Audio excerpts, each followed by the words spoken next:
Whitehurst, and my lesson plan is titled Mathematical Fortune Tellers. This lesson plan is meant for second graders, but it can be modified for grades 2 through 6. The West Virginia content standards this plan satisfies are MO211, read, write, order, and compare numbers to 1,000, MO212, justify any number as odd or even, and MO213, count and group concrete manipulatives by ones, tens, and hundreds. The specific lesson objectives. After learning about the element of color, students will apply their knowledge in the following ways. They will create fortune tellers to improve mathematical skills. They will identify what color brings to a piece of art. They will also be able to identify odd numbers up to 20 and identify even numbers up to 20. They will also be able to recall basic math skills such as addition and subtraction. For this lesson plan, you will need scissors, paper, colored pencils, crayons, markers, and erasers. You will also need the short story, The Fortune Teller,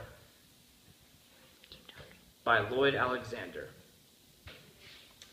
Alright, procedures. The teacher will begin by reading the short story Fortune Teller by Lloyd Alexander. I unfortunately don't have this story with me, but to give you a background, it's about a carpenter who wants to figure out where his future lies. So he goes to this fortune teller and figures out that he has a great future. He's going to meet the woman he loves, and he's going to be very rich one day. After the teacher reads the story, they're going to quickly discuss it. Because this is a math lesson plan, they don't need to go too far into the meaning of the story.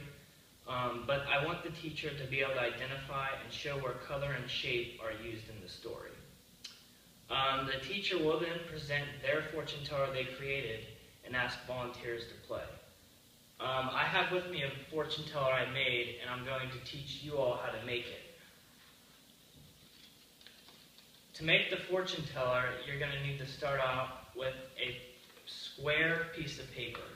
This is where you will need the scissors. If you just print out computer paper, it's rectangular, so you're going to need to cut it to make it into a perfect square, or this won't work.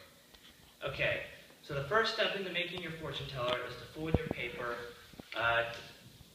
diagonally. You're going to unfold it, and then you're going to fold it the other way diagonally. Unfold it again. You're going to flip it over on its back, and you're going to fold each of the four corners into the center so that you have a smaller square box. You're going to flip it over, and you're going to do the same thing. Fold each of the four corners into the center so that you have a square box. This is the tricky step. You're going to place your two fingers, your thumb and your pointer finger, underneath these two tabs, and your thumb and your pointer finger on the other two tabs. And you're going to press inward to create your fortune teller. And there you have it, your fortune teller. Okay, so now that you have your fortune teller, you're going to go over it with your students. You're going to teach your students how to play. I actually have a sheet attached to the back that tells the directions. But I'll run through a brief trial just to give you an idea of how this works. So they're going to say the color blue, so B-L-U-E. And then you're going to ask the volunteer to pick a number. I'll pick 4. 1, 2, 3, 4. And now they will pick another number. Whatever number they pick, that's what flap you lift up. You lift up the flap, and under each flap, you're going to have written out something. So for example, for this flap, I wrote, count to 100 by tens. And you're going to ask the student to do that. And if they're able to do that, that's great. So this is what it looks like, your fortune teller. Under each flap, you have to write a question. This is where your content standards are made. You write questions that relate to your content standards. I'll do another one just for another example. Y-E-L-L-O-W, 1, and then I'll pick 8. This question is count to 20 by even numbers. So the student would hopefully say 2, 4, 6, 8, 10, 12, 14, 16, 18, 20.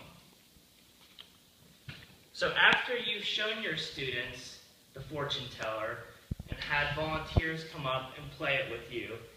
You're going to pass out all the materials to your students and have them create their own fortune tellers. And they're going to be able to write their own questions on their fortune tellers so that they can go around the classroom and play it with their friends. This is where the activity comes into play. Attached I have an answer document worksheet. Each student has to go around and do 5 of their friends' fortune tellers.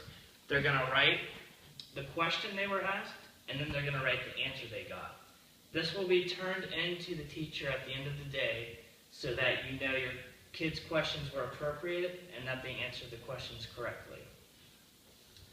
As I said before, I've attached a way to make the fortune teller just in case there was some confusion. And I've also attached a document that tells you how to play the fortune teller game.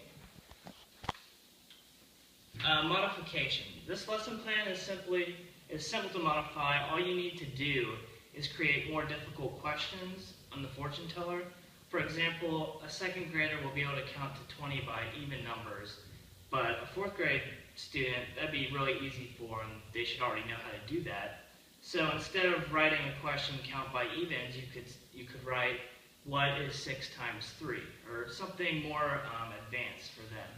So I really like this lesson plan because the teacher gets to present what they want to teach, and then it gives the students to ask each other questions and to teach each other how to do different problems that they thought of. That is my lesson plan, Mathematical Fortune Tellers, and I hope it works out.